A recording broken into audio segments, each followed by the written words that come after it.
Bismillahirrahmanirrahim. Assalamualaikum warahmatullahi wabarakatuh.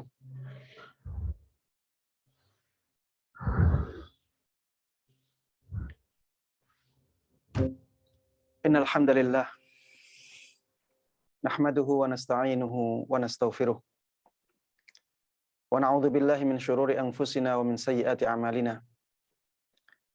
May yahdihillahu fala mudhillalah wa may yudlil fala hadiyalah. Wa asyhadu an la ilaha illallah wahdahu la syarikalah wa asyhadu anna Muhammadan abduhu wa rasuluh. Ya ayyuhalladzina amanu ittaqullaha haqqa tuqatih wa la tamutunna illa wa antum muslimun. Amma ba'd. Fa inna asdaqal hadithi kitabullah wa khairal huda huda Muhammadin sallallahu alaihi wasallam wa syarral umuri muhdatsatuha fa inna kulla muhdatsatin bid'ah wa kulla bid'atin dhalalah wa kulla dhalalatin finnar. Jamaah sekalian, kaum muslimin dan kaum muslimat, ikhwati wa akhwati fillah, rahimani wa rahimakumullah. Alhamdulillah, segala puji hanya bagi Allah Subhanahu wa taala dengan nikmat-nikmatnya yang tak terhingga yang terus Allah berikan kepada kita. Mudah-mudahan dengan kenikmatan tersebut kita menjadi hamba-hambanya yang benar-benar taat kepadanya. Mudah-mudahan dengan nikmat-nikmat tersebut kita bisa mewujudkan rasa syukur yang mendalam kepada Allah Subhanahu wa taala, sehingga Allah Subhanahu wa taala terus menjaga kenikmatan-kenikmatan tersebut dan memberikan tambahan kepada kita kenikmatan-kenikmatan yang lainnya. Tidak lupa salawat dan salam semoga selalu terlimpahkan dan tercurahkan kepada Nabi yang sangat kita cintai, Nabi Agung Muhammad sallallahu alaihi wasallam. Begitu pula kepada seluruh keluarga beliau, seluruh sahabat beliau, dan seluruh kaum muslimin yang mengikuti beliau dan para sahabatnya dengan baik hingga hari akhir nanti. Ikhwati wa akhwati fillah, saudara-saudariku kaum muslimin dan kaum muslimat, a'azzani Allah wa iyyakum. Semoga Allah Subhanahu wa taala memberikan kekuatan dan kemuliaannya kepada kita semuanya. Sebelum masuk ke pembahasan kita pada kesempatan kali ini, saya ingin mengajak jamaah sekalian untuk mendoakan teman-teman kita, mendoakan saudara-saudara kita sebagai bentuk kasih sayang kita kepada mereka. Mudah-mudahan mereka yang diuji dengan sakit, mudah-mudahan diberikan kesembuhan oleh Allah Subhanahu wa taala dengan kesembuhan yang segera dan kesembuhan yang sempurna. Syafahumullah syifaan ajilan syifaan la yughadiru saqama. Dan mudah-mudahan saudara-saudara kita yang diuji oleh Allah Subhanahu wa taala dengan kesulitan-kesulitan dalam hidupnya, mudah-mudahan mereka diberikan oleh Allah Subhanahu wa taala kemudahan. Mudah-mudahan Allah angkat kesulitan-kesulitan yang mereka hadapi dan mereka jalani. Dan mudah-mudahan mereka diberikan kesabaran, diberikan ketabahan, dan diberikan pahala yang agung karena musibah-musibah, karena ujian-ujian yang mereka hadapi. Amin amin ya rabbal alamin. Ikhwati wa akhwati fillah, rahimani wa rahimakumullah. Pembahasan yang akan kita bahas pada pertemuan kita kali ini masih tentang bab yang kemarin kita bahas. Imam Nawawi rahimahullahu taala membawakan bab yang cukup panjang. Babu ta'zimi hurumatil muslimin wa bayani huquqihim wasyafaqati alaihim wa rahmatihim. Bab yang menjelaskan tentang menjaga kehormatan kaum muslimin. Bab yang menjelaskan tentang mengagungkan kehormatan kaum muslimin. Bahwa kaum muslimin harus kita agungkan, harus kita muliakan. Wa bayani huquqihim. Dalam bab ini juga akan dijelaskan tentang hak-hak kaum muslimin. Wasyafaqati alaihim wa rahmatihim. Dan penjelasan tentang anjuran untuk memberikan kasih sayang kepada mereka. Jamaah sekalian rahimani rahimakumullah, dalam bab ini Imam Nawawi rahimahullahu taala membawakan banyak sekali dalil yang menjelaskan hal ini. Di pertemuan yang sebelumnya kita sudah membahas banyak dalil. Dan pada pertemuan kali ini kita akan meneruskan pembahasan tentang dalil-dalil tersebut. Dan di dalam hadis-hadis yang akan kita bahas pada kesempatan kali ini, Imam Nawawi rahimahullahu taala membawakan hadis-hadis yang menjelaskan tentang hak-hak kaum muslimin dan hadis-hadis yang menjelaskan tentang anjuran untuk memberikan kasih sayang kepada mereka. Ya. Ini hadis-hadis yang akan kita bahas pada kesempatan kali ini berkisar tentang ini. Anjuran untuk memberikan kasih sayang kepada kaum muslimin dan penjelasan tentang hak-hak mereka yang harus kita tunaikan atau paling tidak dianjurkan untuk kita tunaikan kepada mereka. Hadis yang pertama jemaah sekalian rahimani rahimakumullah adalah hadis yang diriwayatkan dari sahabat yang mulia Abu Hurairah radhiyallahu taala anhu, bahwa Rasulullah sallallahu alaihi wasallam pernah bersabda, "Idza shalla ahadukum linnas." Apabila salah seorang dari kalian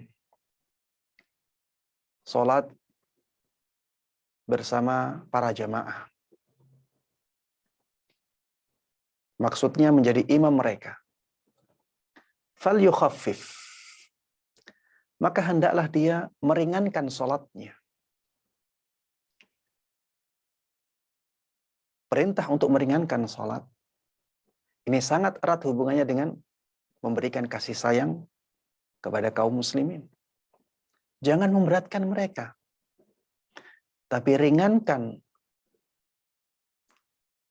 salat tersebut agar itu meringankan kaum muslimin. Kenapa demikian? Alasannya disebutkan oleh Rasulullah Sallallahu Alaihi Wasallam di sabda beliau setelahnya.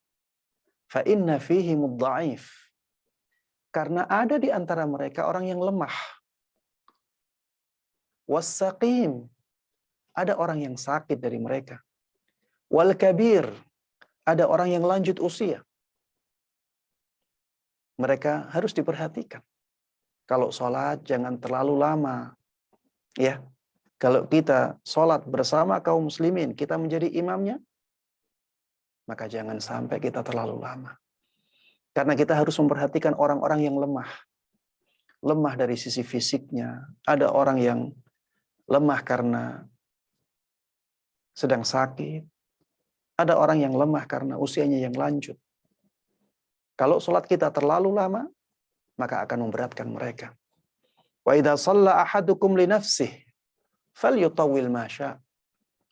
Apabila salah seorang dari kalian sholat sendirian, maka silahkan dia memanjangkan sholatnya sesuai dengan yang dia kehendaki.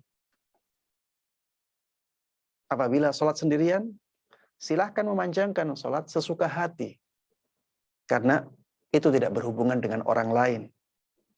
Jamaah sekalian rahimani wa rahimakumullah. Di dalam riwayat yang lain disebutkan ada tambahan wadal hajah. Maksudnya Rasulullah Shallallahu Alaihi Wasallam menyebutkan di antara orang-orang yang butuh untuk diringankan sholatnya adalah orang yang punya hajat. Mungkin dia ingin segera menyelesaikan sholatnya karena dia harus melakukan keperluan dia. Dia harus menyelesaikan keperluan yang belum selesai sebelum sholat. Orang yang seperti ini juga butuh untuk diringankan sholatnya. Jamaah sekalian rahimani wa rahimakumullah, hadis ini jelas memberikan anjuran kepada kita untuk meringankan sholat ketika menjadi imam. Kita harus memperhatikan keadaan kaum muslimin. Namun jamaah sekalian rahimani wa rahimakumullah, sebagaimana disampaikan oleh Syekh Muhammad Ibn Salih Al-Utsaimin rahimahullahu ta'ala, bahwa meringankan sholat itu ada dua. Beliau mengatakan meringankan sholat itu ada dua. Meringankan sholat yang pertama adalah meringankan sholat yang terus-menerus. Meringankan sholat yang terus-menerus. Meringankan sholat yang kedua adalah meringankan sholat yang insidental. Meringankan sholat yang karena keadaan tertentu. Yang pertama, meringankan sholat yang terus-menerus. Ini adalah meringankan sholat yang sesuai dengan tuntunan Rasulullah Sallallahu Alaihi Wasallam. Rasulullah Sallallahu Alaihi Wasallam dahulu ketika sholat selalu ringan. Tapi bukan berarti terlalu cepat. Bukan berarti terlalu pendek. Makanya beliau sholatnya ringan, tapi tidak terlalu ringan. Beliau ketika sholat subuh di hari Jum'ah, apa yang beliau baca? Beliau membaca surat As-Sajdah di rakaat pertamanya. Dan itu dianggap ringan, padahal surat As-Sajdah itu 3 halaman. Di rakaat yang kedua, apa yang beliau baca biasanya? Beliau sering membaca surat Al-Insan. Dan surat Al-Insan itu hampir 2 halaman. Di rakaat kedua. Ya, dibaca secara sempurna. Dan ini dianggap sebagai rakaat yang ringan oleh beliau dan para sahabatnya. Ini ringan yang dilakukan oleh Rasulullah Sallallahu Alaihi Wasallam terus-menerus. Bukan ringan sesuai dengan selera kita, tapi ringan sesuai dengan tuntunan Rasulullah Sallallahu Alaihi Wasallam. Ketika sholatnya,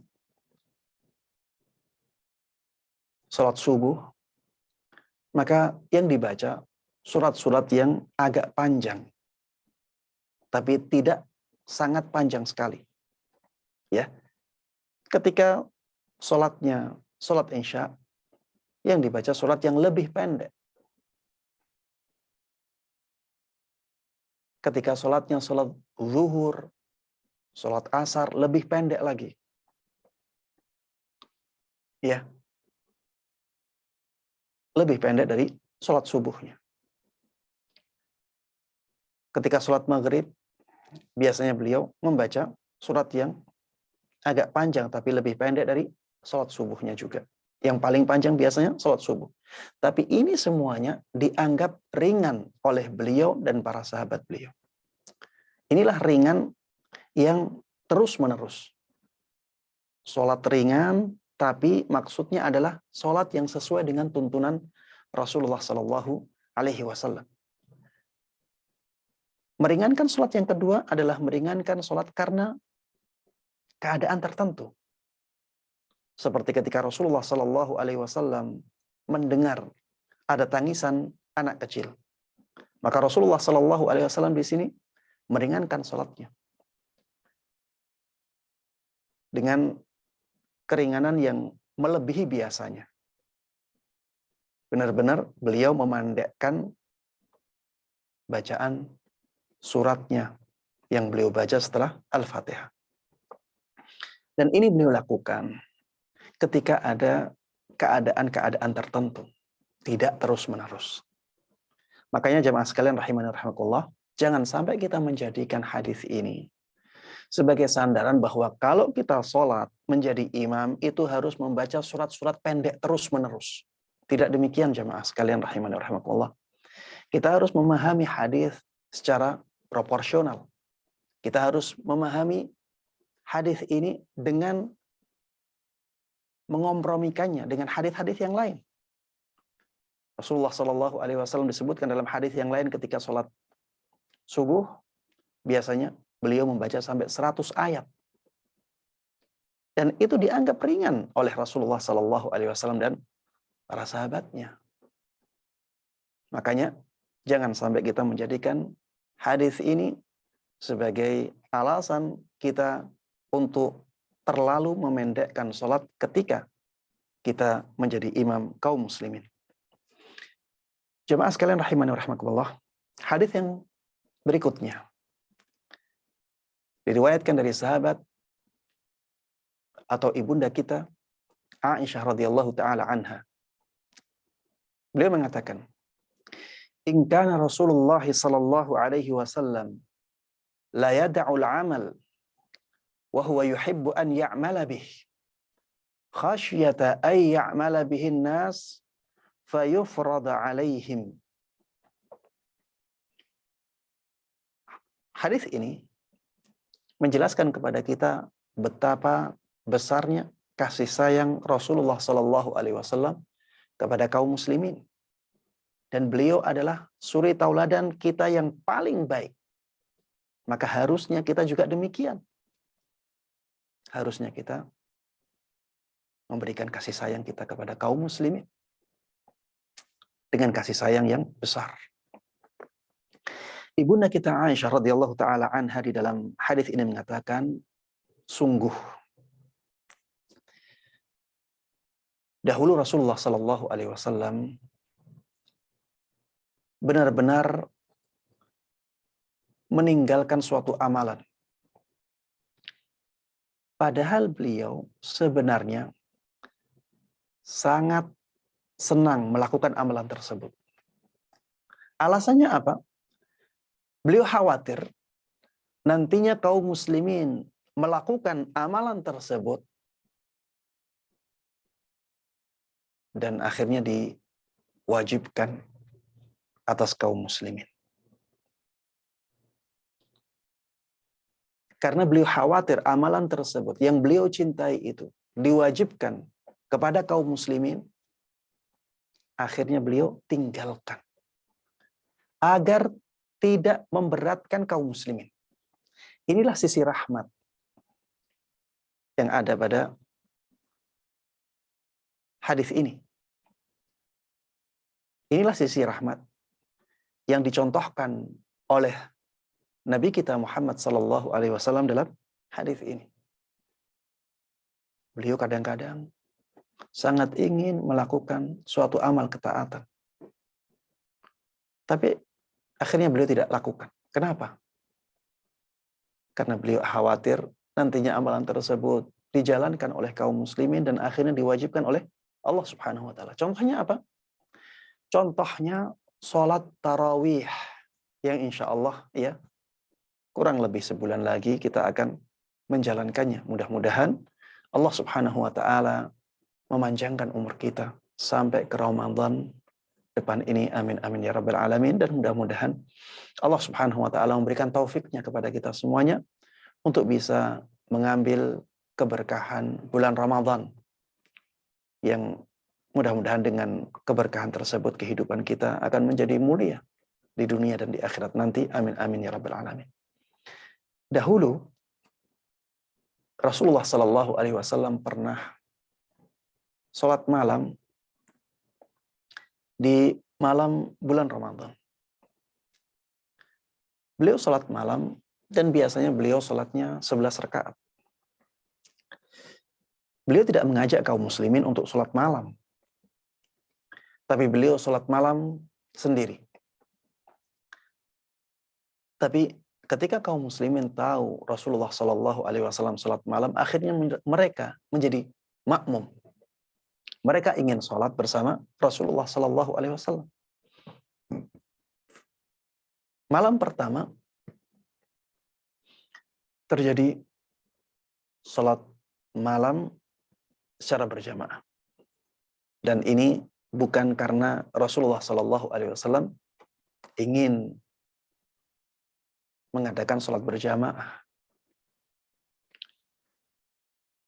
Malam yang kedua Rasulullah Shallallahu Alaihi Wasallam sholat malam lagi. Kaum muslimin ketika itu datang semakin banyak. Di malam kedua bulan Ramadan. Di malam ketiga Rasulullah sholat malam lagi. Dan yang datang semakin banyak. Malam keempat Rasulullah Shallallahu Alaihi Wasallam tidak keluar malam. Tidak keluar untuk sholat malam. Beliau sengaja tidak keluar di malam yang keempat. Dan beliau sampaikan kepada para sahabatnya. Sungguh aku tahu kalian ingin aku sholat malam di malam tadi. Malam yang keempat. Tapi aku sengaja tidak keluar sholat malam bersama kalian. Karena aku takut, aku khawatir. Nantinya sholat malam tersebut malah diwajibkan kepada kalian. Dan akhirnya kalian merasa keberatan. Inilah rahmat yang sangat luar biasa. Besarnya dari Rasulullah Sallallahu Alaihi Wasallam untuk umatnya. Ketika Rasulullah Sallallahu Alaihi Wasallam memberikan suri tauladan kepada kita sampai seperti ini, maka harusnya kita juga demikian. Berikan kasih sayang kita yang besar kepada kaum muslimin. Jamaah sekalian rahimani wa rahimakumullah, lihatlah saudara-saudara kita. Lihatlah tetangga-tetangga kita. Lihatlah teman-teman kita yang mereka mengalami kesulitan-kesulitan. Berikan kasih sayang kita kepada mereka. Terutama di hari-hari ini. Ada gempa. Di Sumatera. Banyak yang terdampak. Mari kita bantu mereka. Mungkin nanti di tempat lain. Ada bencana-bencana lain. Maka berikan kasih sayang kita kepada kaum muslimin. Bantu mereka. Ringankan beban mereka. Kalau kita meringankan beban mereka, Allah Subhanahu wa Ta'ala akan membalas kebaikan itu dengan kebaikan lain yang lebih besar untuk kita. Jemaah sekalian rahimani wa rahimakumullah. Kalau misalnya ada teman kita yang melakukan keburukan, maka berikan kebaikan kepada dia. Nasihati. Berikan peringatan. Ingatkan dengan cara yang halus, dengan cara yang lembut. Dan sampaikan kepada dia bahwa ini adalah bentuk kasih sayang kita. Kalau dia terima, alhamdulillah. Dia tidak terima, juga alhamdulillah. Kita sudah mendapatkan pahala dengan memberikan kebaikan kepada saudara kita. Jamaah sekalian rahimani wa rahimakumullah. Hadis yang berikutnya juga dari ibunda kita Aisyah radhiyallahu taala anha. Beliau mengatakan, nahahum an-nabiy sallallahu alaihi wasallam 'anil wisali rahmatan lahum. Nabi Muhammad sallallahu alaihi wasallam telah melarang para sahabatnya untuk berpuasa wisal. Berpuasa wisal maksudnya adalah menyambung puasa 2 hari atau lebih tanpa berbuka. Itulah puasa wisal. Ya, menyambung puasa 2 hari atau lebih tanpa berbuka sama sekali, tanpa makan sama sekali. Rasulullah Shallallahu Alaihi Wasallam melarang para sahabat beliau untuk melakukan puasa wisal ini. Kenapa? Rahmatan lahum, sebagai bentuk kasih sayang beliau kepada mereka. Maka akhirnya para sahabat mengatakan, innaka tuwasil. Wahai Rasulullah sallallahu alaihi wasallam, kenapa engkau berpuasa wisal sedangkan engkau melarang kami berpuasa wisal? Apa jawab Rasulullah sallallahu alaihi wasallam? Beliau mengatakan, inni lastu kahayatikum. Inni abitu yut'imuni rabbi wa yasqini. Aku tidak seperti kalian. Keadaanku tidak seperti keadaan kalian. Aku kalau malam, aku dikasih makan oleh Rabbku. Aku juga dikasih minum oleh Rabbku. Kalau malam hari, aku dikasih makan, dikasih minum oleh Rabbku. Jamaah sekalian rahimani wa rahimakumullah. Yang dimaksud dengan sabda Rasulullah sallallahu alaihi wasallam bahwa beliau kalau malam hari dikasih makan dan minum oleh Allah Subhanahu wa taala, maksudnya adalah Allah menjadikan beliau orang yang kuat untuk menahan lapar dan menahan dahaga karena apa? Ketaatan beliau. Karena setiap malam Rasulullah Shallallahu Alaihi Wasallam selalu sholat malam, dan itu menjadi kewajiban beliau. Dan ketaatan itulah yang menguatkan beliau. Seakan-akan dengan sholat itu beliau makan dan minum. Ini yang disampaikan oleh banyak ulama. Ya, ini yang disampaikan oleh banyak ulama. Syekh Muhammad ibn Shalih Al-Utsaimin rahimahullah taala juga menyampaikan ini, dan beliau menguatkan pendapat ini, bahwa yang dimaksud dengan bahwa Allah Subhanahu wa taala memberikan makan dan minum kepada Rasulullah sallallahu alaihi wasallam di malam hari adalah bahwa Allah menjadikan beliau menjadi semakin kuat dengan ketaatan beliau di malam hari, dengan salat-salat beliau. Karena orang yang sangat cinta kepada sesuatu, maka kecintaan dia kepada sesuatu itu melupakan dia, bahkan dari makan dan minumnya. Ada orang yang suka game. Dan jangan sampai kita suka game ya. Jangan sampai. Karena itu banyak membuang waktu kita. Itu banyak menyanyiakan waktu kita. Ada orang yang suka game sampai lupa makan dan minum. Kenapa? Karena saking cintanya dia kepada game itu, melupakan orang. Makanya ada yang sampai mati karena main game. Ada yang sampai pingsan karena main game. Bahkan tidur pun bisa lupa dia. Karena apa? Kecintaan. Itu menjadikan dia kuat. Kuat main game. Karena saking cintanya dia. Orang yang taat kepada Allah Subhanahu wa taala ketika derajatnya sangat tinggi, kecintaan dia kepada Allah Subhanahu wa taala ketika derajatnya menjadi sangat tinggi, maka itu juga akan melupakan orang tersebut dari makan dan minum. Dan itulah yang dialami oleh Rasulullah sallallahu alaihi wasallam. Makanya beliau mengatakan seperti ini, inni lastu kahayatikum. Keadaanku tidak seperti keadaan kalian. Inni abitu yut'imuni rabbi wa yasqini.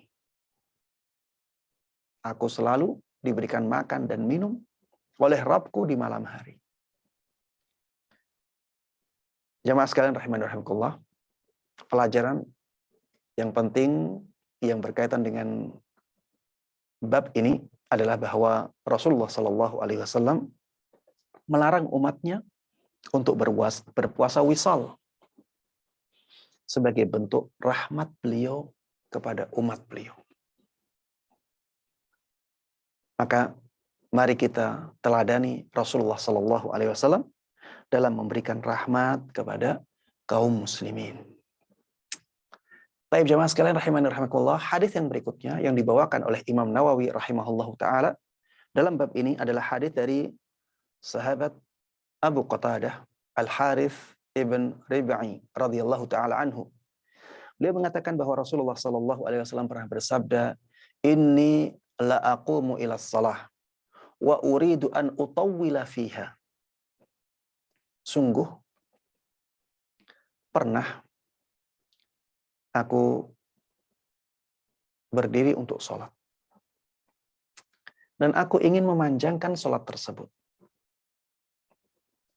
Garis bawahi kata-kata, aku ingin memanjangkan sholat itu. Yang dimaksud dengan memanjangkan di sini adalah panjang tapi masih ringan. Panjang tapi masih ringan. Inilah yang tadi kita singgung, bahwa di sana ada memanjangkan sholat yang terus-menerus, ada memanjangkan sholat yang karena meringankan sholat yang terus-menerus, ada meringankan sholat yang karena keadaan tertentu. Dan yang dimaksud dengan wa uridu an utawwila fiha dalam hadis ini, bahwa aku ingin memanjangkan sholat tersebut adalah panjang yang masih ringan. Ya, panjang yang dianggap masih ringan oleh Rasulullah SAW dan para sahabatnya. Ya, seperti tadi misalnya, dalam satu rakaat membaca 3 halaman. Dalam satu rakaat membaca 2 halaman. Ya, ini panjang tapi masih dianggap ringan oleh Rasulullah SAW dan para sahabatnya. Beliau mengatakan, sungguh pernah aku ingin memanjangkan sholatku. Fa'asma'u buka as-sabi. Tapi kemudian aku mendengar tangisan anak kecil. Fa'atajawwaza fi salati karahiyata an asyukka ala ummihi. Tapi akhirnya aku meringankan sholatku. Karena aku tidak ingin memberatkan ibunya. Karena aku tidak ingin memberatkan ibunya anak itu. Coba lihat betapa besarnya rahmat Rasulullah SAW, kasih sayang Rasulullah SAW kepada umatnya. Dan ini termasuk di antara contoh kadang-kadang Rasulullah SAW ingin sekali melakukan suatu kebaikan, tapi karena sesuatu hal, karena tidak ingin memberatkan kaum muslimin, akhirnya beliau tinggalkan. Di sini beliau ingin memanjangkan sholat, suatu kebaikan. Tapi akhirnya beliau tinggalkan. Kenapa? Karena ada tangisan anak kecil. Beliau tidak ingin hati ibunya menjadi berat. Karena terus mendengar tangisan anak kecil di dalam sholatnya. Akhirnya beliau ringankan sholat. Jamaah sekalian rahimani wa rahimakumullah. Hadis ini juga memberikan pelajaran yang sangat berharga kepada kita. Bahwa sebagai seorang imam, kita harus peduli kepada keadaan jamaah kita. Walaupun kita sudah di tengah-tengah sholat. Sebagai seorang imam, jangan tutup telinga ketika ada suatu kejadian di tengah-tengah jamaah. Kita harus peka. Kita harus punya tenggang rasa. Bukan berarti kita tidak khusyuk, tidak. Tapi kita tetap fokus dengan sholat kita. Tapi apabila ada kejadian terjadi di belakang kita, maka kita harus sesuaikan sholat kita dengan keadaan itu. Apabila keadaan menuntut kita untuk meringankan sholat kita, maka ringankan. Kalau misalnya kita sedang sholat, ketika itu kita sedang menunggu tamu istimewa. Kita sedang sholat, masih di awal-awal rakaat. Ternyata tamu itu datang. Di tengah-tengah kita sholat. Kemudian ada orang yang ngasih tahu kita, jamaah tamunya sudah datang. Maka ada baiknya kita meringankan sholat. Kenapa? Karena kalau sholat tidak diringankan, khawatirnya jamaah-jamaah tadi, yang mungkin mereka punya tanggung jawab untuk mempersiapkan sesuatu untuk tamu tersebut, akhirnya fokusnya menjadi buyar, kekhusyuannya menjadi hilang. Maka lebih baik diringankan sholat. Lebih baik diringankan sholat. Misalnya ada orang yang sedang sholat bersama jamaah. Tiba-tiba lampu mati. Ya, lampu mati di tengah-tengah sholat. Maka sebaiknya dalam keadaan seperti ini, imam peka. Harusnya dia meringankan sholatnya. Karena matinya lampu itu akan mengganggu konsentrasi, mengganggu kekhusyuan para jamaah. Ya intinya, poin ini harus kita perhatikan. Coba lihat Rasulullah SAW, beliau tidak menutup telinga beliau. Beliau peduli, beliau peka ketika ada anak menangis. Tapi itu tidak menghilangkan kekhusyuan Rasulullah SAW dalam sholat beliau. Baik, hadis yang berikutnya dari sahabat Jundub ibn Abdullah radhiyallahu taala anhu. Beliau mengatakan bahwa Rasulullah SAW pernah bersabda, "Man shalla salat as-subh fahuwa fi dhimmatillah." Barang siapa yang salat subuh, maka dia dalam jaminan keamanan Allah Subhanahu wa taala. Barang siapa yang melakukan salat subuh, maka dia dalam jaminan keamanan Allah Subhanahu wa taala. Allah memberikan keamanan kepada dia. Fala yatlubannakumullahu min dhimmatihi bisyai. Maka jangan sampai Allah Subhanahu wa taala menuntut kalian karena jaminan keamanan itu. Jangan sampai kita mencelakai orang yang sudah sholat subuh. Karena Allah menjamin keamanannya. Jangan kita ganggu, jangan kita lukai, jangan kita zalimi. Karena dia adalah orang yang dijamin keamanannya oleh Allah Subhanahu wa taala. Kalau ada seseorang yang mengganggu dia, melukai dia, ada orang yang ingin mencelakai dia, dan akhirnya dia lakukan, maka orang ini telah melanggar jaminan keamanan Allah Subhanahu wa taala. Dan ini sangat membahayakan bagi dia. Allah Subhanahu wa taala akan menuntut dia. Coba lihat di sini bagaimana Rasulullah SAW menjelaskannya kepada kita semuanya. Beliau mengatakan fa innahu man yatlubhu min dhimmatihi bi syai' yudrikhu thumma yakubbuhu ala wajhihi fin nari jahannam. Karena barang siapa yang Allah Subhanahu wa taala menuntut dia karena dia melanggar jaminan keamanan dari Allah Subhanahu wa taala untuk hambanya, maka Allah Subhanahu wa taala akan sangat mudah mendapatkannya. Ya. Ketika ada orang melanggar jaminan keamanan dari Allah Subhanahu wa taala,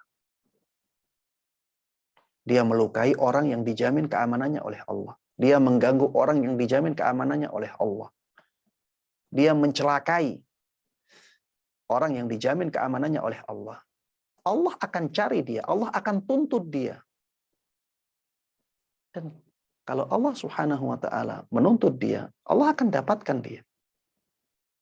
Kemudian nantinya dia akan diseret. Dia akan diseret dalam keadaan wajah di bawah. Kemana? ke neraka jahanam. Na'udzubillahi min dzalik. Hadis ini jamaah sekalian rahimani wa rahimakumullah memberikan ancaman kepada manusia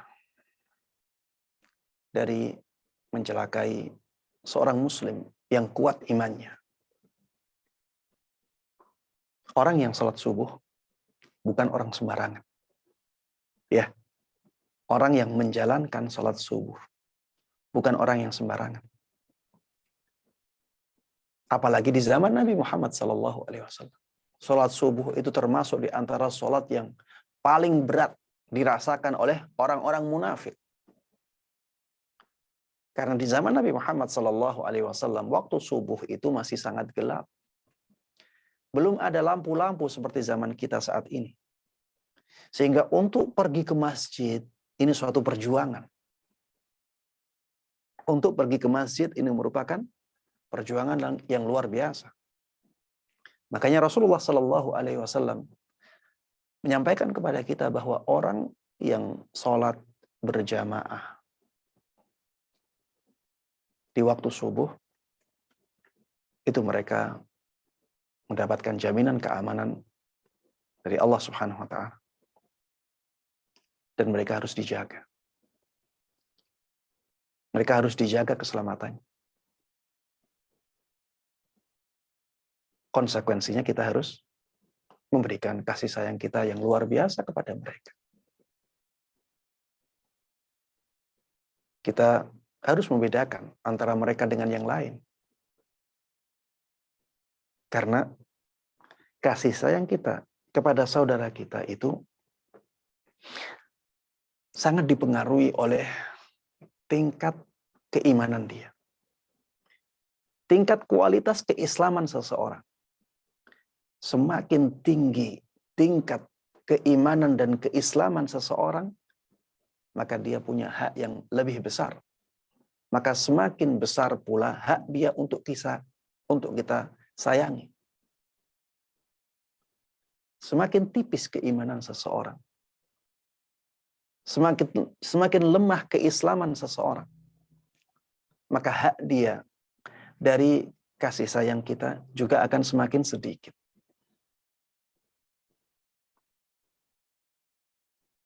Makanya para ulama menjelaskan ya bahwa kebencian dan kecintaan kita kepada seorang muslim itu bisa berkumpul pada orang tertentu.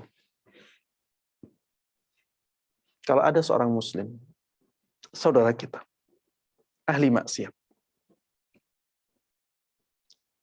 kita disyariatkan untuk membenci dia. Membenci dia, iya. Tapi kita juga disyariatkan untuk mencintai dia. Berkumpul pada satu orang. Membenci dia sesuai kadar kemaksiatan dia. Mencintai dia sesuai dengan kadar keimanan dan keislaman dia. Dua-duanya disyariatkan. Ini benci karena Allah dan cinta karena Allah yang berkumpul pada satu orang. Sebagian ulama mengumpamakan hal ini seperti orang yang sedang sakit. Orang yang sedang sakit dan dia harus meminum obat yang banyak dan pahit semuanya. Dia itu membenci obat itu dan menyukai obat itu. Berkumpul pada satu benda. Berkumpul pada obat. Kebencian dia dan kecintaan dia. Dia benci kepada obat tersebut karena apa? Rasanya pahit. Dan sulit untuk menelan. Tapi dia cinta kepada obat itu karena apa? Karena obat itu bisa menjadi sebab dia sembuh. Kecintaan dan kebencian kita kepada seorang muslim juga demikian. Kita bisa jadi benci kepada seorang muslim karena dia ahli maksiat. Tapi kita tetap cinta kepada dia karena dia seorang muslim. Dia masih saudara kita.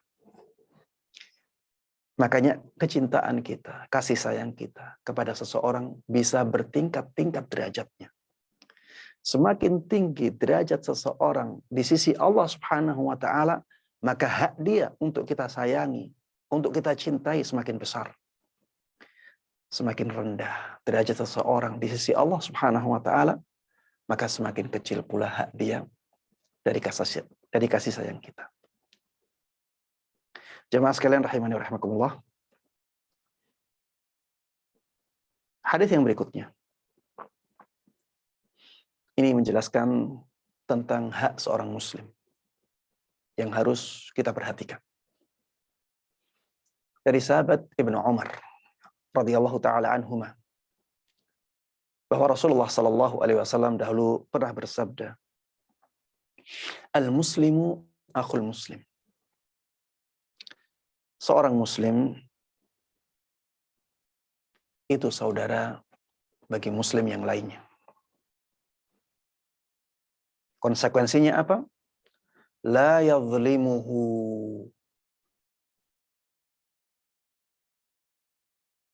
Maka jangan sampai dia menzalimi saudaranya. Konsekuensi dari persaudaraan kita, jangan sampai kita menzaliminya. Dia saudara kita, jangan kita zalimi.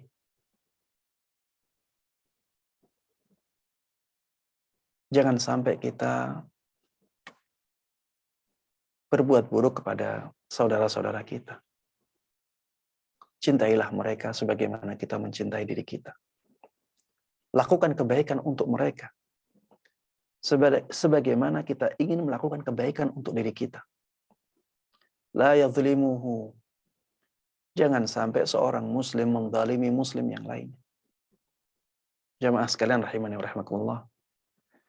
Di kajian-kajian yang sebelumnya saya sering menyampaikan bahwa persaudaraan karena agama, karena akidah, itu lebih kuat.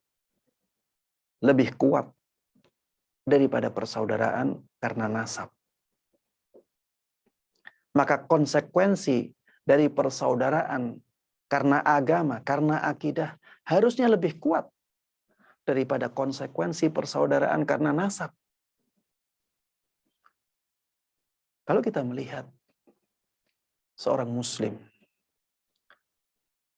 maka kita harus ingat bahwa dia saudara kita dan saudara kuat bagi kita. Jangan sampai kita menzalimi dia. Wala yuslimuhu. Dan jangan sampai dia menyerahkan kepada musuhnya. Jangan sampai dia menyerahkan seorang muslim ini kepada siapa? Kepada musuh dia. Karena itu menzaliminya. Karena itu menjadikan kita menyusahkan saudara kita. Harusnya kita menjaga dia. Harusnya kita membela dia. Harusnya kita melindungi dia. Bukan malah menyerahkannya kepada musuhnya. Ini hak seorang muslim yang harus kita tunaikan. Kemudian Rasulullah sallallahu alaihi wasallam mengatakan, "Man kana fi hajati akhihi, kana Allahu fi hajatihi." Barang siapa yang berusaha untuk memenuhi kebutuhan saudaranya, maka Allah Subhanahu wa taala akan selalu memenuhi kebutuhan dia.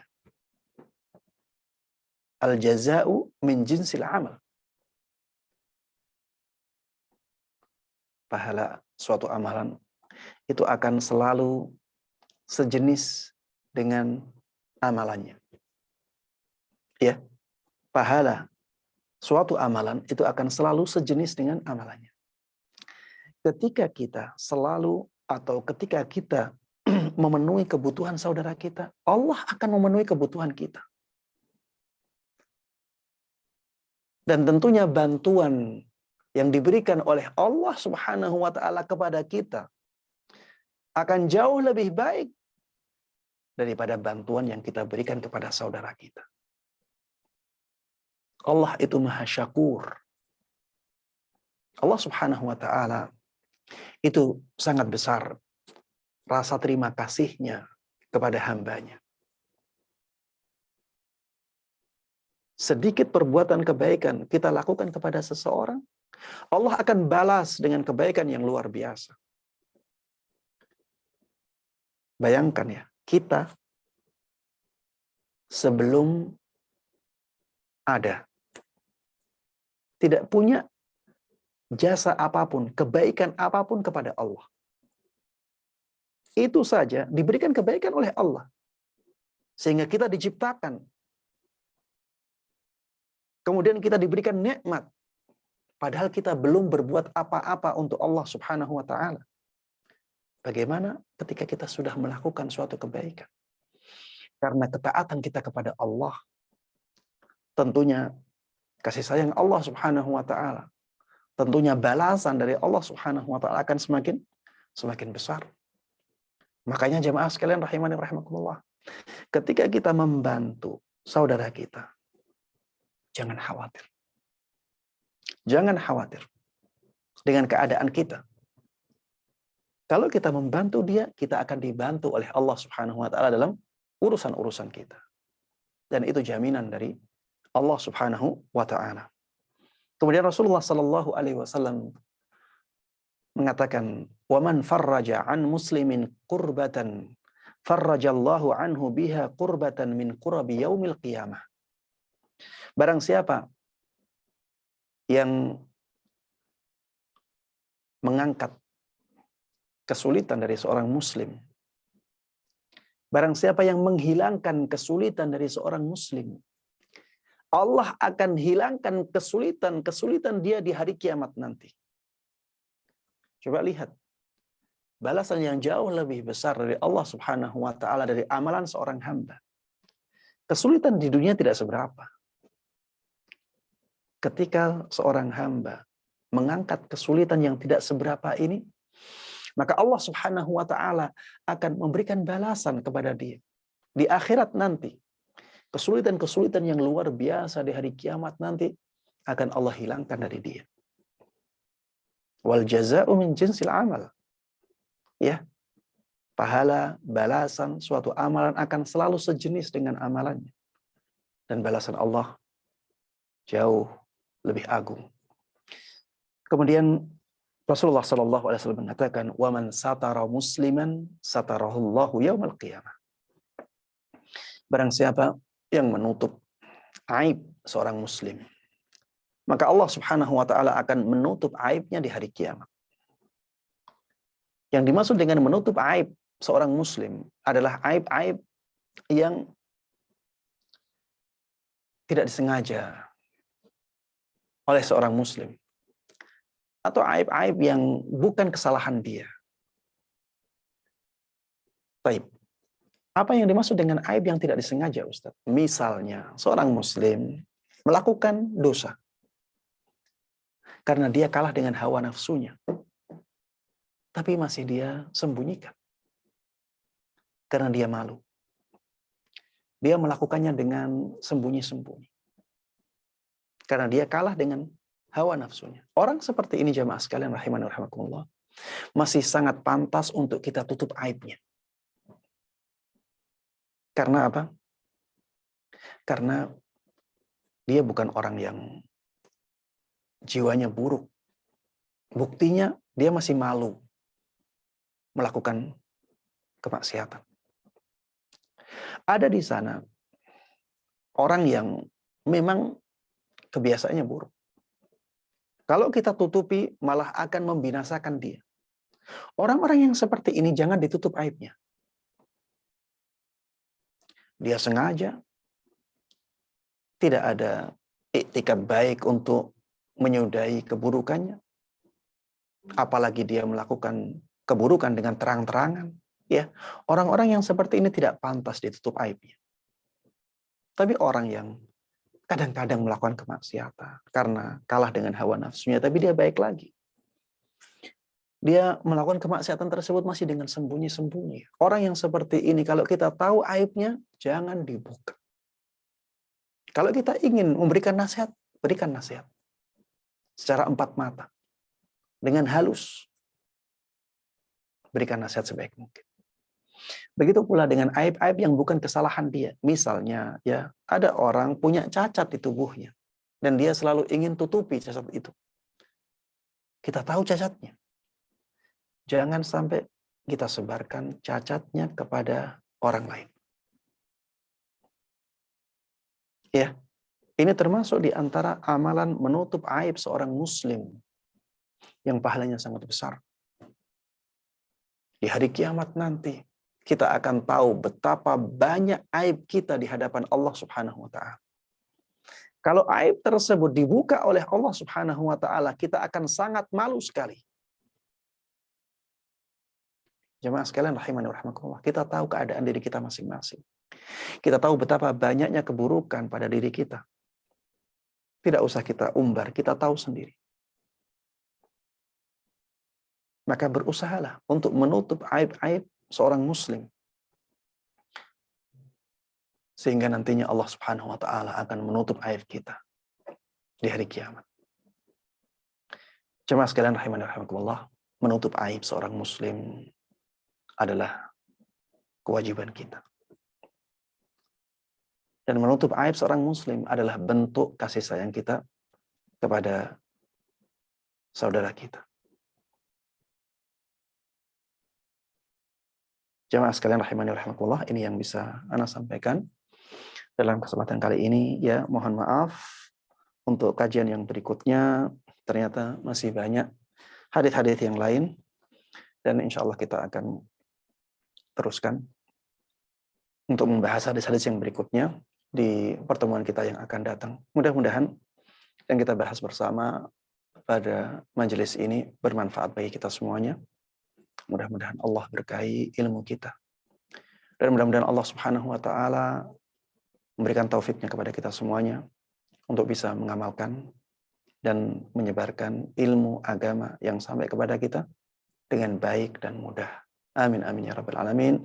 Wa sallallahu wasallam wa baraka ala nabiyina Muhammadin wa ala alihi wa sahbihi wa man tabi'ahum bi ihsanin ila yaumiddin.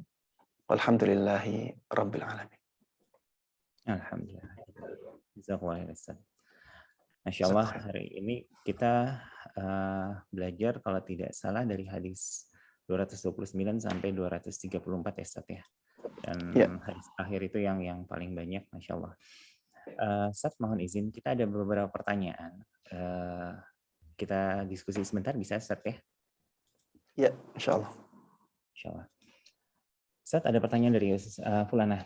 Ustaz, izin bertanya terkait hadis tadi yang Jundub bin Abdullah radhiyallahu anhu. Penjelasan dalam detail implementasi kata membenci dan mencinta karena Allah yang berkumpul dalam satu orang. Dalam hal ini spesifik sahabat kita ini bertanya bahwa kalau Anda anggota keluarga kita yang murtad, apakah masuk dalam pemahaman hadis ini atau tidak, Ustaz? Apa nih? Baik. Iya. Na'udzubillah min dzalik ya. Apabila kita punya saudara yang murtad. Kita punya saudara yang murtad. Maka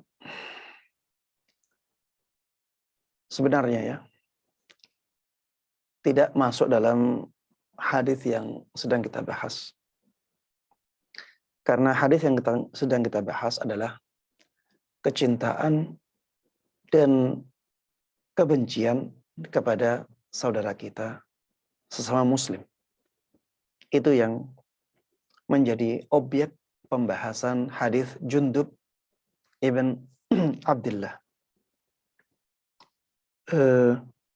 Bukan Jundub ibn Abdullah ya. Siapa tadi?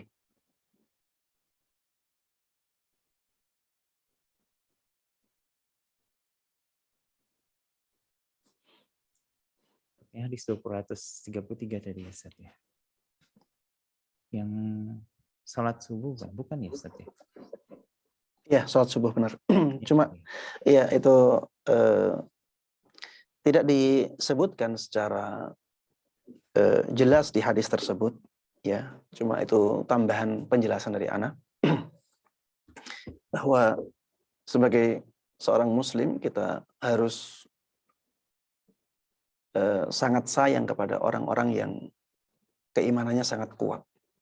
Kemudian saya tadi meluas pembahasannya tentang bagaimana kita mencintai atau menyikapi seorang muslim. Kadang-kadang orang tersebut muslim tapi ahli maksiat, maka di sini berkumpul antara kebencian dan kecintaan. Kita benci karena maksiatnya, kita cinta karena keimanannya. Untuk yang ditanyakan tadi, yang tidak masuk dalam pembahasan masalah itu, tapi bisa kita masukkan ke pembahasan lain, bahwa sebagai saudara satu nasab, kita harus peduli kepada saudara kita yang satu nasab. Kita harus punya kasih sayang kepada saudara kita yang satu nasab itu. Dan karena dia seorang yang murtad, maka bentuk kasih sayang kita adalah berusaha untuk mendakwahi dia. Berusaha untuk mengingatkan dia. Ingatkan dia tentang kebenaran Islam yang sudah terbukti, jelas, dengan bukti-bukti yang sangat kuat. Ya,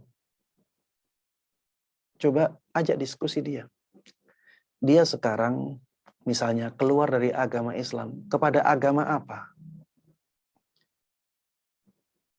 Kemudian kita coba pelajari agama itu. Kemudian cari bukti-bukti bahwa agama tersebut adalah agama yang banyak kontradiksinya. Dan akan sangat mudah bagi kita untuk mencari kontradiksi yang ada di agama selain Islam. Kenapa? Karena sudah banyaknya bagian-bagian dari agama itu yang dipalsukan. Ada yang dibuang, ada yang ditambahi. Dan itu menjadikan agama tersebut menjadi agama yang banyak kontradiksinya.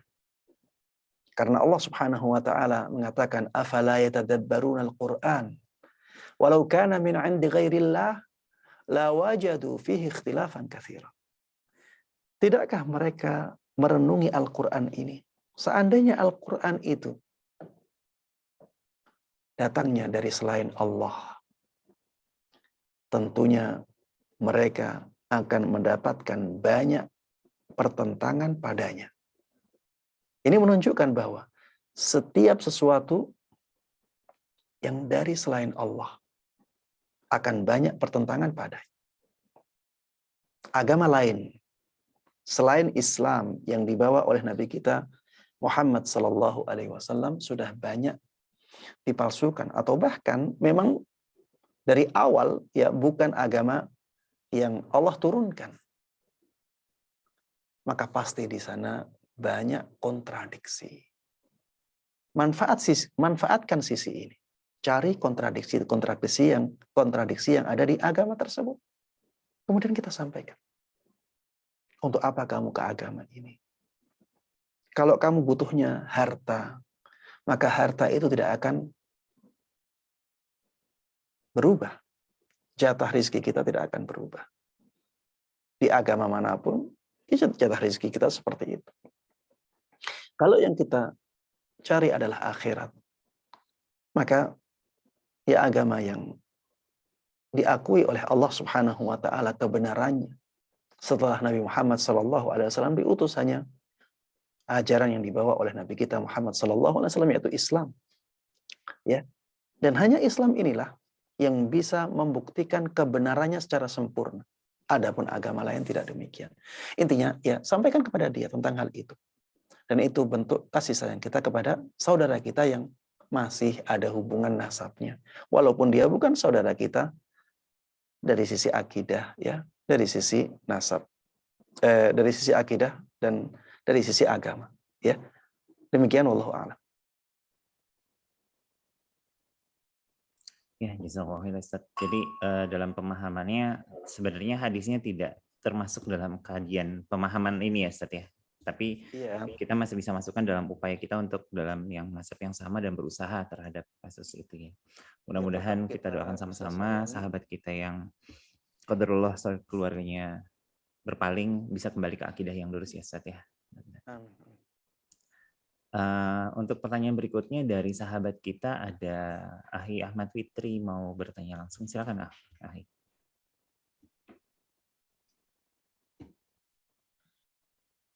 Assalamualaikum warahmatullahi wabarakatuh, Pak Ustadz. Waalaikumsalam warahmatullahi wabarakatuh. Masya Allah. Hayakumullah. Saya Fikri dari anak milenial mau bertanya nih Pak Ustadz, ini sangat menarik, yaitu tentang apa tuh Islam ya. Soalnya Ya. kayak saya nih kebetulan sholatnya masih bolong-bolong Pak Ustadz. Jadi kalau anak muda biarin aja lah, entar dulu. Soalnya yang kata Pak Ustadz tuh sholat subuh tuh emang berat, apalagi kayak saya nih begadang, totonya lupa sholat subuh. Tipsnya apa ya Pak Ustadz? Demikian. Assalamualaikum warahmatullahi wabarakatuh. Waalaikumsalam. Waalaikumsalam warahmatullahi wabarakatuh. Iya, Masya Allah. Jazakallah khair atas pertanyaannya. Mudah-mudahan Allah berikan banyak rahmat dan kebaikan kepada Ahmad Fikri. Dan mudah-mudahan Allah semakin menguatkan keimanan saudara kita Ahmad Fikri. Amin amin ya rabbal alamin. Dan juga para jamaah yang lainnya. Baik, yang ditanya tentang bagaimana agar kita lebih semangat dalam menjalankan sholat, ya. Memang darah muda, ya, itu selalu atau banyak condongnya ke hal-hal yang kurang baik. Karena hawa nafsunya masih lebih kuat biasanya daripada akal, pikiran, atau kebijaksanaan. Karena kekuatan dia masih sangat kuat. Makanya seringkali ya anak muda itu lebih mudah tergoda dengan syahwat daripada orang yang sudah tua.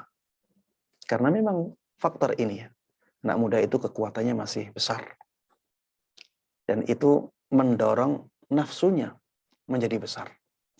Makanya anak muda yang bisa hidup dalam ketaatan kepada Allah Subhanahu wa taala itu punya keistimewaan yang luar biasa.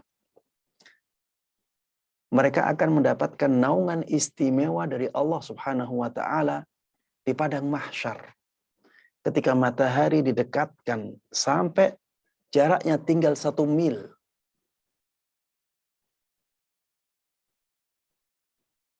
Di antara orang yang mendapatkan naungan istimewa tersebut, sebagaimana beliau sebutkan dalam suatu hadis, warajulun wasyabun nasha'a fi ibadatillah. Seorang pemuda yang dia bisa hidup dalam ketaatan kepada Allah. Pemuda, tapi dia bisa mengekang hawa nafsunya. Dia bisa mengontrol hawa nafsunya. Ini sesuatu yang luar biasa. Ya, termasuk di antara ya cara agar kita bisa lebih semangat dalam melakukan ketaatan dan ibadah kepada Allah Subhanahu wa taala adalah dengan mengingat-ingat pahala apa yang kita dapatkan ketika melakukan ketaatan. Seorang pemuda agar semangat untuk melakukan ketaatan, ingatlah hadis ini bahwa saya yang masih muda ini kalau bisa menjaga kehidupan tetap baik, tetap dalam ketaatan kepada Allah Subhanahu wa taala, maka saya akan diistimewakan oleh Allah dengan naungan istimewa itu. Yang ketika itu manusia pada kepanasan ya. Keringat mereka ada yang sampai menenggelamkan mereka. Padahal satu harinya sama dengan 50.000 tahun. Nasallallahu alaihi wasallam. Bayangkan ya, betapa mulianya orang-orang yang mendapatkan naungan khusus itu. Ya, di antara mereka seorang pemuda yang bisa menjaga hidupnya tetap dalam ketaatan kepada Allah Subhanahu wa taala. Yang berkaitan dengan sholat, ya, bagaimana agar kita semangat untuk menjalankan sholat? Di antara caranya, ya, adalah dengan sadar bahwa sholat itu sesuatu yang sangat kita butuhkan. Bukan Allah yang membutuhkan ibadah kita, tapi kitalah yang membutuhkan sholat itu. Kalau kita tidak sholat, maka kehidupan kita juga akan amburadul. Tidak akan terarah. Kehidupan kita akan kacau. Kalau sholat kita kacau, kehidupan kita akan kacau. Yang dimaksud dengan kacau di sini adalah kacau dari sisi akhirat. Ya, mungkin dia masih bisa hidup, tapi kehidupan yang tak terarah, kehidupan yang tidak mendatangkan berkah, kehidupan yang tidak menjadikan dia mulia. Untuk apa hidup yang seperti ini? Dengan sholat yang baik, dengan sholat yang khusyuk, seseorang akan dijauhkan dari al-fahsya wal munkar. Dijauhkan dari tindakan-tindakan keji dan tindakan kemungkaran. Dengan sholat, maka orang akan dijauhkan dari hati yang lemah, yang suka mengeluh, berkeluh kesah. Dengan sholat seseorang akan dijadikan dermawan oleh Allah Subhanahu wa taala dan seterusnya. Manfaat yang sangat besar ketika kita menjalankan sholat. Kita sangat butuh kepada sholat itu. Kemudian ingat pula bahwa ketika kita meninggalkan sholat, di sana ada dosa yang sangat besar sekali. Bahkan Ibnul Qayyim rahimahullah ta'ala menyebutkan bahwa para ulama telah sepakat bahwa dosa meninggalkan sholat itu lebih berat, lebih besar daripada dosa perzinaan. Lebih besar daripada dosa pembunuhan. Ini kata Ibnul Qayyim, dan Ibnul Qayyim mengatakan ini kesepakatan para ulama. Ingat-ingat bahwa meninggalkan sholat secara sengaja itu benar-benar besar sekali dosanya. Dan dosa yang seperti ini akan mendatangkan kemurkaan Allah Subhanahu wa taala. Sallallahu alaihi wasallam. Ya. Kalau kita melihat perbuatan perzinaan, pembunuhan itu sesuatu yang sangat luar biasa buruknya, maka sebenarnya dosa meninggalkan sholat itu jauh lebih buruk. Makanya para ulama sepakat bahwa perzinaan itu tidak menjadikan seseorang keluar dari Islam selama dia tidak menghalalkannya. Para ulama sepakat bahwa pembunuhan tidak menjadikan seseorang keluar dari Islamnya selama dia tidak menghalalkan pembunuhan. Tapi orang yang meninggalkan sholat, para ulama ada yang mengkafirkannya. Para ulama berselisih apakah orang yang meninggalkan sholat itu kafir ataukah masih muslim. Ini menunjukkan bahwa dosa meninggalkan sholat itu jauh lebih besar daripada dosa pembunuhan, dosa perzinaan. Saya tidak sedang meremehkan dosa perzinaan. Kita bukan sedang meremehkan dosa pembunuhan. Dosa perzinaan, dosa pembunuhan itu sangat luar biasa besarnya. Tapi sebenarnya dosa meninggalkan sholat dengan sengaja ini lebih besar daripada dosa perzinaan, dosa pembunuhan. Ya, makanya ingat-ingat ini. Kemudian jemaah sekalian rahimani rahimakumullah. Walaupun kita masih muda, ingatlah bahwa kematian bisa datang kapan saja. Kematian bisa datang kapan saja. Betapa banyak orang-orang yang asalnya sehat, bugar, masih muda, tiba-tiba meninggal. Entah itu karena kecelakaan, entah karena jatuh, entah karena sesuatu yang lain, atau bahkan dia tidur, tidak bangun lagi. Coba bayangkan kalau kita mengalami hal yang seperti itu dalam keadaan kita sering bolong sholatnya. Jangan sampai apa yang disebutkan oleh Allah Subhanahu wa taala terjadi pada diri kita. Di surat Al-Mu'minun, Allah Subhanahu wa taala berfirman, "Hatta idza jaa ahadahumul maut qala rabbirji'un." Sampai ketika kematian mendatangi salah seorang dari mereka, orang tersebut mengatakan, "Wahai Rabbku, kembalikan aku." Dia mati. Sekarang baru sadar. Akhirnya dia mengatakan, "Wahai Rabbku, kembalikan aku ke dunia lagi. La'alli a'malu salihan fima tarakt." Semoga aku bisa melakukan amal-amal soleh yang dulu aku tinggalkan. Apa kata Allah Subhanahu wa taala? Kalla. Tidak mungkin itu terjadi. Tidak mungkin engkau dikembalikan lagi ke dalam kehidupan dunia. Innaha kalimatun huwa qailuha. Sungguh itu adalah kalimat yang akan dikatakan oleh dia. Setiap orang yang sama keadaannya dengan orang ini, maka dia akan menyesal. Ya, ingat-ingatlah itu.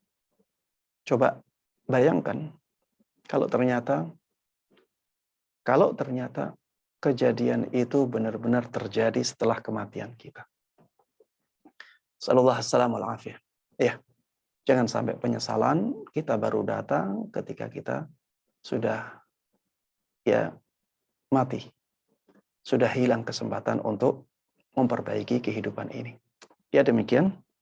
Allah Ta'ala alam, mudah-mudahan bermanfaat dan mudah-mudahan bisa memberikan semangat ya untuk introspeksi dan memperbaiki kehidupan. Amin amin ya rabbal alamin. Barakallahu fikum. Jazakallahu khairan, Ustaz. Ya, Ahli Fikri mudah-mudahan bisa menjawab dan mudah-mudahan bersama kita juga sama-sama sedang memperbaiki diri, hijrah dari kebiasaan kita yang sebelumnya, hijrah dari kemaksiatan untuk menjadi umat yang lebih baik. Kita doakan sama-sama mudah-mudahan Ahli Fikri termasuk kita semua bisa istiqomah minimal dalam sholat ya, Ustaz. Amin amin amin. Ustaz Afwan, masih ada banyak banget pertanyaan dan yang disortir untuk sesuai tema juga masih ada kemungkinan Ustaz 2. Sampai jam berapa nih Ustaz? Masih boleh pertanyaan? Satu lagi aja. Afwan, kalau gitu satu saya langsung topik yang jadi satu semua ya Ustaz ya. Ya. Dari ada beberapa sahabat kita ini terkait dengan aib Ustaz. Jadi dari Ukhti Utami bertanya, penjelasan aib yang bisa dibuka seperti apa? Seperti halnya pertanyaan dari sahabat kita Ummu H. Pada tahap apa kita boleh membuka aib saudara atau memberitahukan jika dianggap membahayakan saudara yang lain, dan enggan dengan memberitahukan aibnya dapat menyelamatkan diri dari keburukan yang lain.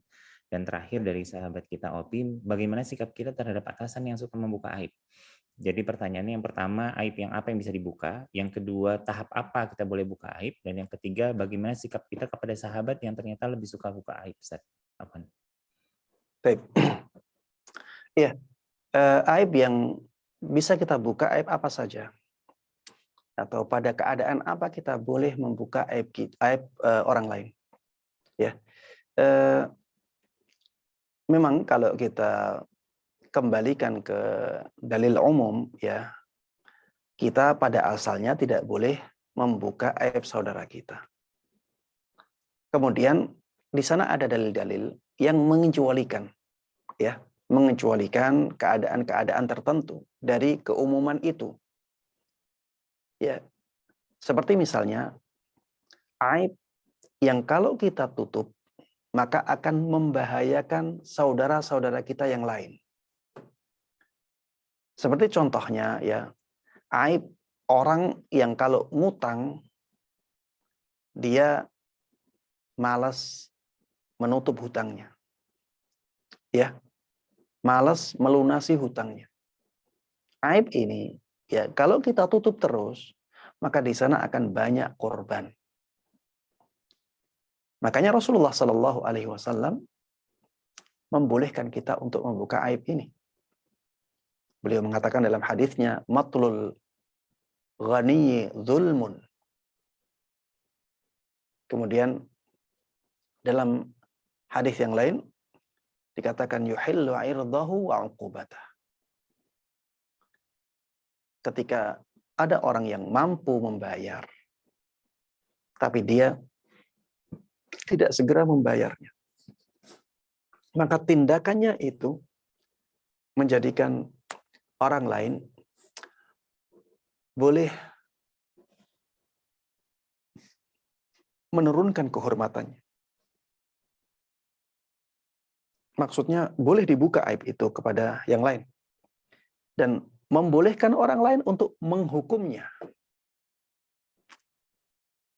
Makanya kalau ada orang-orang yang sudah terbukti, ya kita pernah sekali kena, saudara kita pernah sekali kena, saudara kita yang lain juga pernah. Kita boleh menyebarkan aibnya tentang itu. Tidak usah kita sebarkan aibnya yang lain. Sudah katakan kepada orang-orang, orang ini kalau ngutang tidak mau melunasi. Atau sulit sekali melunasi. Agar apa? Agar kita bisa melindungi saudara-saudara kita dari kezaliman dia. Ya. Kemudian di antara aib yang boleh kita sebarkan adalah aib yang berkaitan dengan agama, agar orang-orang tidak tertipu dengan dia dalam masalah agama. Ya misalnya, ada orang yang dia banyak menyebarkan kesesatan, banyak menyebarkan penyimpangan. Tapi orang-orang terpukau dengan orang ini. Maka seorang yang alim, yang tahu aibnya orang ini, dibolehkan untuk menyebarkan aibnya dalam masalah agama ya, agar orang-orang tidak terpukau lagi dengan orang ini. Karena kalau dibiarkan seperti ini, betapa banyak dari saudara-saudara kita yang akhirnya menjadi menyimpang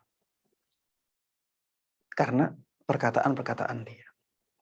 Ya boleh bagi seorang alim yang tahu aibnya dalam masalah agama untuk menyebarkannya kepada orang lain. Sebenarnya si fulan ini, misalnya ya, sebenarnya si fulan ini perkataannya tidak berdasar. Banyak perkataan-perkataannya yang menyimpang. Banyak perkataan-perkataannya yang menyelisih perkataan para sahabat. Menyelisih perkataan para imam. Kita sebutkan satu-satu. Boleh. Tapi jamaah sekalian rahimani rahimakumullah, yang melakukan ini seorang yang alim. Yang dia bisa mempertanggungjawabkan apa yang dia ucapkan. Dan perkataan tersebut bisa menjadi pelindung ya atau penjaga kaum muslimin dari kesesatan orang ini. Ya, ini termasuk di antara tahdzir yang dibolehkan di dalam Islam. Ya. Kemudian termasuk yang dibolehkan ya, membuka aib fisik atau aib sifat bagi orang yang ditanya tentang pernikahan. Misalnya ada si fulan dengan si fulanah mau menikah. Si fulan tidak begitu tahu tentang sifat si fulanah atau aib yang ada di si fulanah ini. Akhirnya dia tanya kepada orang yang dekat dengan si fulanah. Bagaimana dengan si fulanah ini? Aku ingin menikahinya. Apakah ada sifat-sifat buruk yang harus aku ketahui? Mungkin bisa menjadi pertimbanganku untuk melangkah atau tidak meneruskan langkah ini. Orang yang ditanya dengan pertanyaan seperti ini, ketika dia tahu aib ini, maka dia harus menyampaikan. Ini bukan hanya dianjurkan untuk menyampaikan, tapi dia harus menyampaikan.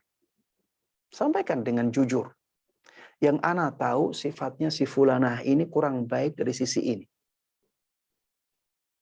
Dia kurang baik dari sisi ini. Atau dia punya aib di tubuhnya. Bagian sini. Aibnya seperti ini. Seperti ini dibolehkan. Dan ini merupakan bentuk kasih sayang kita kepada saudara kita yang ingin melangkah. Dan ingin menikahi si fulanah ini. Karena jemaah sekalian rahimani wa rahimakumullah, kalau dalam posisi seperti ini, kita menutup aibnya si fulanah ini, kita berarti menjadikan orang ini terjatuh ke dalam keadaan yang sulit nantinya. Setelah dia menikah, kita katakan dia baik-baik saja, ternyata banyak aibnya. Kasihan saudara kita ini. Tapi jamaah sekalian rahimani rahimakumullah, ketika kita membuka aib ini untuk dia, maka jangan sampai aib ini tersebar juga kepada yang lain. Ini khusus, ya. Tapi ini dibolehkan. Kemudian di antara menyebut aib yang dibolehkan juga adalah ketika kita ingin mengadukan sesuatu kepada hakim tentang kejahatan orang lain, tentang perbuatan orang lain. Atau misalnya kita ingin menyampaikan keburukan yang dilakukan oleh orang lain yang membahayakan orang lain. Seperti misalnya kita sebagai siswa di sekolah atau kita sebagai santri di pondok, kita melihat ada teman kita yang sukanya melakukan kemaksiatan dengan sesama misalnya. Kita tidak berani menasehatinya. Tapi kalau dibiarkan akan mengganggu dan merusak teman-temannya yang lain. Kita bisa sampaikan kepada guru, kepada orang lain, kepada yang bertugas untuk masalah-masalah seperti itu. Agar keburukannya tersebut tidak berpengaruh buruk kepada orang lain dan agar dia bisa berhenti dari keburukannya. Ya, ini di antara hal-hal yang membolehkan kita untuk membuka aib orang lain. Kemudian di antara yang membolehkan kita membuka aib orang lain adalah ketika dia sudah terang-terangan melakukan kemaksiatan di hadapan umum. Dia biasa melakukan kemaksiatan. Ada orang-orang yang tidak tahu itu. Kita boleh mengabarkannya kepada dia, kalau si fulan ini seperti ini. Si fulan ini sebenarnya orang tidak baik. Dia terang-terangan mabuk-mabukan, terang-terangan mengganggu wanita dan seterusnya. Kalau sudah terang-terangan seperti itu, maka tidak ada gunanya lagi kita menutup aibnya. Karena dia sendiri yang membuka aibnya di hadapan banyak orang. Dan kalau yang seperti ini ditutup-tutupi, maka justru malah akan menjadikan dia terus seperti itu. Tidak mengingatkan dia. Dan orang lain bisa tertipu dengan dia juga. Ya, Wallahu ta'ala alam. Bagaimana kita menghadapi teman yang suka membuka aib orang lain? Ya, kita bisa memberikan nasihat kepada dia. Bahwa kalau kita membuka aib orang lain, maka nantinya ya Allah Subhanahu wa taala akan membuka aib kita. Sekuat apapun kita menutup aib kita, kalau kita sembarangan membuka aib orang lain, Allah akan buka aib kita. Allah akan permalukan kita. Dan tidak ada yang bisa menghalangi kehendak Allah Subhanahu wa taala. Ya, demikian jemaah sekalian rahimani rahimakumullah yang bisa ana sampaikan, ya mudah-mudahan bermanfaat dan diberkahi. Amin amin ya rabbal alamin. Amin ya Allah. Jazakallahu khairan Ustaz. Jadi ada batasan ya dalam kita membuka aib. Yang pertama adalah mungkin lebih banyak ke nawaitunya. Kita berpikir bahwa membuka aib itu untuk mencegah kemudaratan lebih lanjut ya Ustaz ya dalam hal ini dan memberikan kemaslahatan. Jangan ada agenda pribadi dalam hal ini. Terus tadi Ustaz juga ingatkan, kalaupun dalam konteks yang menyampaikan aib seseorang dan membuka faktanya, harus seorang yang alim, sehingga dia bisa mempertanggungjawabkan apa yang dilisankan atau disebarkan dengan ilmunya gitu ya Ustaz ya. Masya Allah. Sudah cukup banyak yang kita terima hari ini, mudah-mudahan bisa bermanfaat untuk semua. Mohon izin Ustaz, kita review sedikit dari apa yang dibaca dari tadi.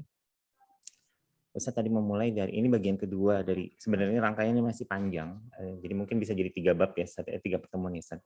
Tadi dalil hadis yang pertama yang 229 itu bahwa Rasulullah bersabda kalau seseorang dari engkau bersolat sebagai imam hendaknya diringankan. Nah, dalam hal ini karena apa? Karena bisa saja ada orang yang lemah, ada yang sakit ataupun berusia tua. Sedangkan kalau munfarid hendaknya diperpanjangkan sesuai dengan kehendak hatinya. Dan ini ada hadis muttafaq alaih. Lalu yang berikutnya adalah hadis dari Aisyah radhiyallahu anha bahwa Rasulullah itu bahkan meninggalkan sesuatu yang sebenarnya dia suka, tetapi karena takut akhirnya jadi sesuatu yang diwajibkan atas umat karena dianggap sebagai suatu rutinitas. Contoh kasusnya adalah salat tarawih, salat bulan Ramadan.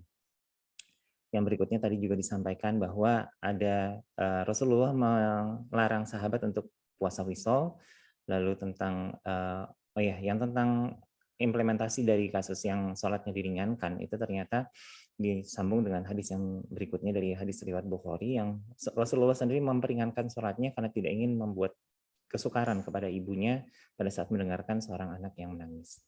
Lalu ada tadi yang sempat dibahas tentang jangan sampai menuntut sesuatu sampai Allah menuntut kepadamu dari orang yang mengganggu orang yang bersalat subuh. Dan yang terakhir ini yang paling bagus sebenarnya, yang semuanya, tetapi ini sesuatu yang kita kaji lebih banyak adalah janganlah ia menganiaya seorang sahabat ataupun saudara muslim. Lalu barang siapa yang memberi kelapangan kepada seorang muslim atas suatu kesusahan, maka insya Allah Allah akan melapangkan orang itu dari kesusahan. Dan bila mana seseorang menutupi celah atau aib seseorang muslim, dan insya Allah Allah akan menutupi celah dari orang itu pada hari kiamat. Sahabat, ada info lanjutan adalah tentang ukhuwah pediatrik. Bisa untuk menyalurkan kontribusi silahkan sesuai dengan rekan yang dilanjutkan. Lalu ada channel yang bisa kita ikuti, silahkan di subscribe, lalu kita ikuti, follow dan ikuti kajian-kajian ataupun yang sebelumnya terlewati. Dan ini saya sampaikan juga, alhamdulillah Ustadz, saya lihat dari bulan Februari sudah mulai ada channel baru ya Ustadz ya. Jadi ada Instagramnya tadi juga live saya lihat, dan di sini ada beberapa, ada YouTube channelnya, ada Instagram channelnya, lalu ada Facebook channel. Dan Ustadz sendiri ternyata membuka satu form untuk jawab problematika, jadi teman-teman untuk masalah-masalah fikih ataupun yang tadi tidak terjawab mungkin bisa ke channelnya Ustadz. Demikian yang kita bisa sampaikan, semua yang benar datangnya dari Allah. Kita terima wasilahnya dari lisan Ustadz dalam hal ini. Kami ucapkan jazakallahu khair Ustadz atas ilmu yang diberikan, mudah-mudahan bermanfaat untuk kami semua, menambah pemahaman kami dan mendekatkan kita kepada Allah Subhanahu wa taala. Semua yang salah kita adalah murni dari ketidaksempurnaan kami di antaranya. Mohon dimaafkan, mohon dihalalkan, semoga kita diistiqomahkan dalam belajar dan kita dipertemukan kembali dalam kajian ilmu berikutnya, dan pada akhirnya kita dipertemukan sebagai saudara dalam surganya Allah. Wabillahi taufiq wal hidayah. Mari kita tutup dengan doa kafaratul majelis. Subhanakallahumma wa bihamdik asyhadu an la ilaha illa anta astaghfiruka wa atubu ilaik. Mewakili teman-teman yang bertugas dari ukhuwah pediatrik, kami mohon maaf dan mohon undur diri. Wassalamualaikum warahmatullahi wabarakatuh.